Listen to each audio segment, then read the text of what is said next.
This is Vote Her In, a collaboration between Two Broads Talking Politics and author Rebecca Sive. On today's episode, we speak with Dorri McWhorter, the CEO of the YWCA Metropolitan Chicago.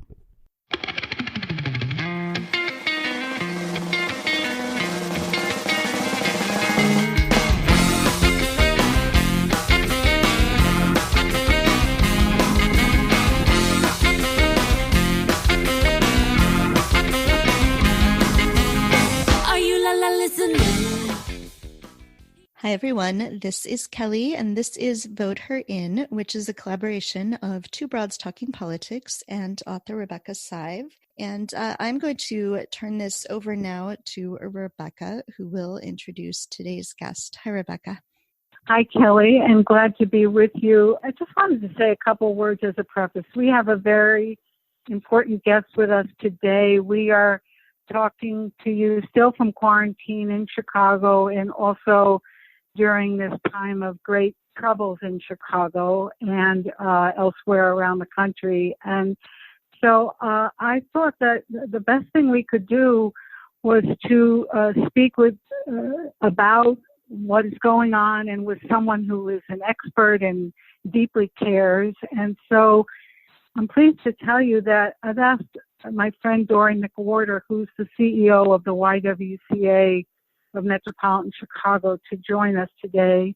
Dorri grew up on the South Side. She has a wonderful story of personal and professional success. And I can tell you from having worked with her for, I think, over a decade at this point on a number of projects related to some of the issues we're dealing with now, that she is just so thoughtful while also being very positive. So Dorri joins us today, and we'll begin by saying, Dorri, thank you so much for being here.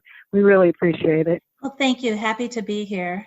And one of the things that we thought would be important to sort of kick off the conversation with Dorri is to ask her to share with us, some of you may know that the mission of the National YWCA is eliminating racism and empowering women.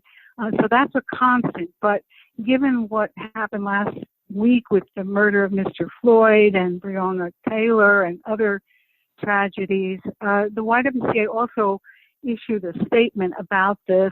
And I wanted to ask Dorri to start our conversation today by sharing with us the rationale behind the statement, what she sees coming out of it for not only people in Chicago, but all over who care about this topic. Absolutely. Thank you again, Rebecca. So from our perspective, we wanted to make sure that, one, we made a statement to demonstrate to the world that what happened is clearly not okay, but also to make the statement that we have to do better. We have to call out these injustices, but we also have to make sure that we're not just doing posts, doing statements, and not putting the right actions behind it. So with our statement, we wanted to be clear that no, what happened to Mr. Floyd was absolutely not acceptable, but the ongoing disenfranchisement of African Americans that have been occurring throughout history is also not acceptable. And we're calling on society and our partners to really make a change and to understand that we can use this moment and definitely start to talk about what those solutions are, but make sure that we're committing to really getting that done. I think our mission statement, as you mentioned, Rebecca, says it all, that our mission is to eliminate racism and empower women. But what's often not talked about is the rest of that statement says that we will do this by promoting peace, justice, freedom, and dignity for all. But we recognize that we have to start with those who are experiencing the most disenfranchisement. And clearly at this moment, what we continue to see happen to African Americans is a priority for us. And can you share with us and our listeners some of what you think may happen next? I know it's just been a couple of days since you issued the statement, but of course there are, ongoing activities at the YWCA, and I'm sure thoughts about what might be next. Sure. For us, it looks like, one, we need to continue to highly invest in the work that we were already doing, as you know, Rebecca, in community So, for example, we were already during the COVID crisis doing additional food distribution. Well, now the grocery stores have gotten looted in our communities. We need to do even more food distribution. So I feel like we're always in the position where we're having to make up for the atrocities that have happened, and yet we continue to find ourselves in the position that what we do, we always have to do more of. And so we're actually calling on all of our different partners that care about this work from wherever they sit to really think about how they can most impact change and what does that look like. And in some cases, with our corporate partners, we're asking them to work with their people differently and understand what that could be. With our other community partners, we're asking them to see how we can come together and create different solutions and accelerate the pace of change. So, and of course, with our government leaders, we're always being thoughtful around what are some of the policy recommendations that we can have, but also digging into the data and what we're seeing, being that we are on the front lines in so many different ways across all of our different services. So Rebecca mentioned earlier that it's not just, of course, Mr. Floyd. It was also in March, Breonna Taylor was killed by the police in Louisville, Kentucky. You know, this has been an ongoing problem, a miscarriage of justice. Can you talk some about, you know, what you see as sort of necessary to end this, to make sure that we're paying attention, that we're seeing these, you know, what is different now? You know, what sort of happened between March and now the really is finally getting people to sort of wake up and pay attention? One, I think it's interesting. That's such a good question, because I think part of what's happened now is that because people are sort of contained by being at home, that we don't have as much competition for other activities that would distract people. We talk about all the time that the biggest competition for our work is mind share, right? How do we make sure that people are paying attention to our issues? But because people are to some degree limited to where they can go and how much they can get involved in, we have an opportunity. We almost literally have a captured audience that now that these situations are happening, people are more likely to see them because they just don't have as many other distractions as they would have at a normal time, whether they're running kids to school or running kids to another event or a sporting activity. Now they're at home and they're on social. They were on social before, but I just think in different ways that their activities have been limited. So there's an opportunity to really capture their mind share and help people understand what's actually been happening. And we know with Breonna Taylor that was something that hadn't made national news as quickly as some of the other situations that have happened over the past few weeks, or that we've become aware of, I should say, over the past few weeks. Well, is it your thought in that context, Dorri, that because people are more confined because of the pandemic, that they'll not only pay more attention, but consider what they ought to be doing about this? And if so, how do you see the YWCA's role in sort of activating people beyond the thinking to the doing to rid our society of these injustices? Yeah, so we think we play with our mission a very important role, because we have been historically involved in any social movement through, like at the YWCA Chicago, we're 140 years old. Nationally and internationally, we're over 160 years old. So you could pretty much know that any sort of social movement that would have happened at that time, the YWCAs were a part of it. And so as we sit here now, we are absolutely getting together as a team and really trying to be explicit around what those activities are for people to engage in, both personally and in their workspaces, because those also offer great opportunities for them to create change and understand what they could do. And really having those sort of individual activities, whether it's, you know, as you're watching the news, looking at how they're displaying looters that are African Americans or people of color versus looters that they see are white, that I literally saw someone that described it as an employee versus a looter. And so it's interesting as people start to take note of these discrepancies that they could start to question themselves. What are their responses with their friends? How do they have conversations with their friends, with their family around the injustices that they see and the bias that they see play out as even these stories are being covered by the media, or how they are deciding to where they will engage, where they will shop, what brands they support based on the responses of those brands. So there's always sort of these personal activations that people can do. And it's going to depend, of course, on people's appetite to get engaged and what that looks like, as well as the opportunities that if people are at home and watching these things, but they also know that they lead people, how are they paying attention to their people and the needs of their people when they go back to work that are also experiencing what's happening in the trauma that these people are experiencing because of that?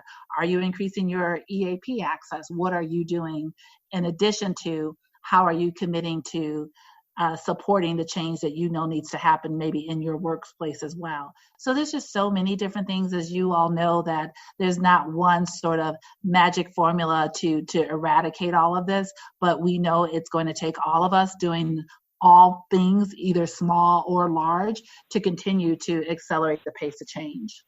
Yeah, one of the things I think is at hand, which isn't new to anyone really, but important, I think, to understand is that, in most of the cities, probably all of them, or the neighborhoods where the riots and disturbances are occurring, there is a high level of unemployment and a disparate impact on women, as you know well from your work. And so that, of course, was exacerbated by the pandemic's outcomes, and outcomes is not exactly the right word, I guess, but the results of the pandemic on employers and having to close offices and businesses. So I'm wondering if you can talk with us a bit about this issue of unemployment, the fact that it is high, is going to continue to be high for a while, and of course some jobs will not return, and how the YWCA sees its role in that aspect of the problems caused by both the pandemic and the disturbances.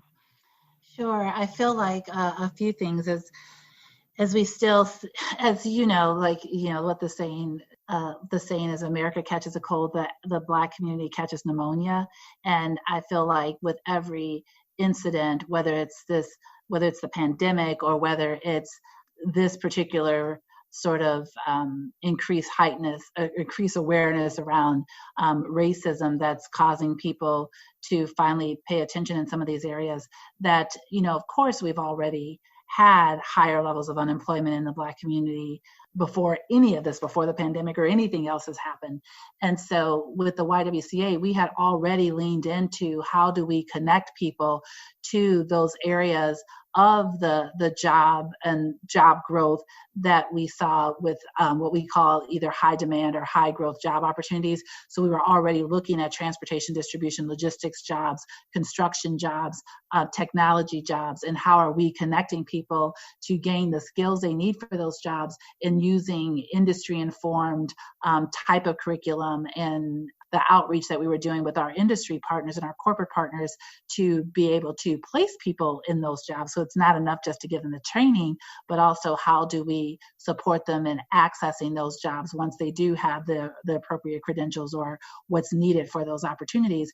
And we've continued to do that and are actually calling for even more creative ways to look at opportunities to support more people in getting those types of jobs. Another thing that we're doing in the business development area, we are a small business development center and have continued to understand how we can get resources, because as you know, the businesses that are in the Black and brown communities are going to suffer and aren't necessarily accessing at the same rates the same type of resources that were made available through some of these stimulus actions. So how do we continue to maintain that and direct resources to these businesses? And even more so now, that to the degree that they were making it through the pandemic, if they had any of the looting or experiencing any of that type of outcome with what's happening right at this moment, we need to support those businesses even more and help them to rebuild and understand what that looks like for them. So from our perspective is that we just continue to double down in the areas that we were already investing in because they are the path forward. But now, how do we access more people in doing that? Because we know more people need our help even more so now. So you've been an advocate for electing a woman president, along, of course, with Rebecca and me. We know now that the Democratic nominee most likely will not be a woman, but that the presumptive nominee has said that he will, in fact, name a woman for vice president. Can you talk some about, in this moment with so many challenges that we're facing, what qualities you'd be looking for in the vice president, who you might suggest that Joe Biden could nominate, what does that look like for you? Yeah, it's interesting. I think that we could do a whole separate podcast just on this question. But I do think that we need someone that we know that is going to be very bold about these issues and take these issues head on. I think, unfortunately, some of the folks that we know have been put forward already have some serious concerns that we have serious concerns with, given the time that we're in and how those concerns will be highlighted. I think that we know that we need someone that is willing to take these issues on, is willing and has had the experience, I think, to lead in the ways that we need right now, because we're in such a bad shape that we know we need someone to be bold and take those actions and really connect with people and get them to the polls and be able to have the right surrogates that are also going to get people to the polls, because that is one of the best tools that we have right now to create change. So, Dorri, in that context, one of the things, and this, that the political science literature tells us, and also that we know from looking at the work of women electeds and women who are running for office, is that they are the candidates who talk about issues of concern to women, the challenges women have in particular. And of course, one of the other big areas of concern and work of the Y is around rape and domestic violence. And of course, that's a heightened concern right now because of women being at risk at home, some women being at risk because they're with abusers, and also because of street violence.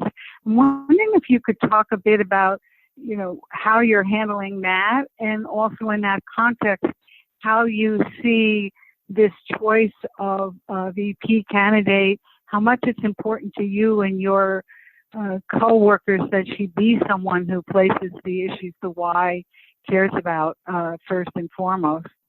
Yeah, I think we have to have, back to some what Kelly asked too, I think we have to have someone that's willing to ask a different question in a way that gives us the ability to have more bold solutions. So ask the question of how we know that, and it's been shown in other economies, how essentially the violence and abuse towards women really does hamper the growth of an economy. We've seen that in other global economies around the world, and we know this as a fact. And so if that's the case, we need someone asking the questions, well, how do we, if we want to grow the economy, then how do we make sure that all of the citizens are all of the participants in the economy are safe and free from violence so that they can fully participate?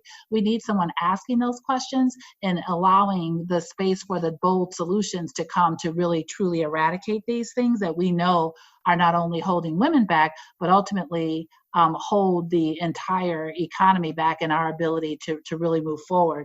So it is absolutely important from a YWCA perspective that we ask those bold questions so that we really create the space for getting different solutions and not just asking questions or doing things that shows like that allows us that incremental progress.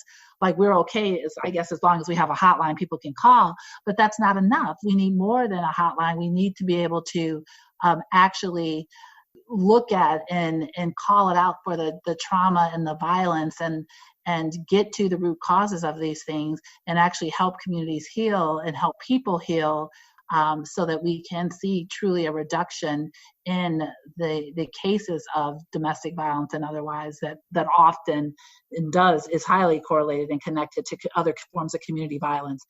So I just think it's really important that we ask the big questions, not just how do we reduce it, but how do we eliminate it, right? And that's why we take such big, bold statements in our mission, because if you're asking how do you eliminate it, you have to have a different solution set than how do you make incremental progress in it. So if you were, in closing, say you were making the speech today instead of Joe Biden, what would you kind of what would be your big rhetorical outreach statements? What would you say?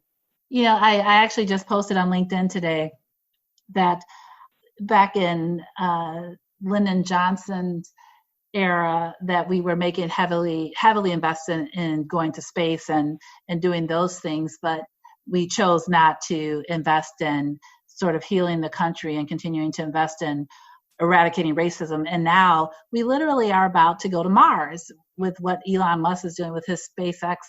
And we're still trying to address the issues of race.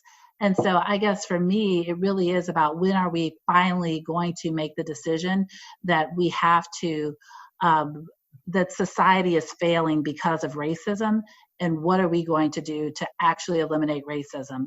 And how do we engage everyone in society to make that happen? Corporate America can't sit on the sidelines.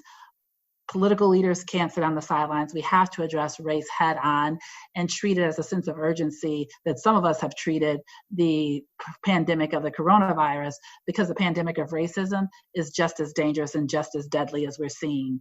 And so I just think if we could start there, that we will open ourselves up to so many other solutions and economic prosperity that we haven't really been able to really see. So for me, it's about how do we truly fulfill the promise of what America was supposed to be, if you actually lean into the things that divided us, which racism is from the days that the Pilgrims arrived to slavery, racism and marginalizing and oppressing others have been the very foundation of this country.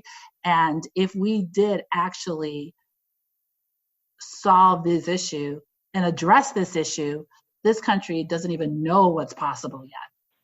You all can now see why we were so pleased to have Dorri join us today. I hope you'll keep listening to her and watching what the YWCA is doing. And I know Kelly joins me, Dorri, in thanking you for joining us today. We hope you'll come back another time and talk with us about your sense of the progress we hope we're all going to make after we get past this time. So thanks again very much. Thank you both. I look forward to working with you. The Vote Her In segment is a collaboration of Two Broads Talking Politics and author Rebecca Sive. Our theme song is called Are You Listening, off of the album Elephant Shaped Trees by the band Immunuri, and we're using it with permission of the band.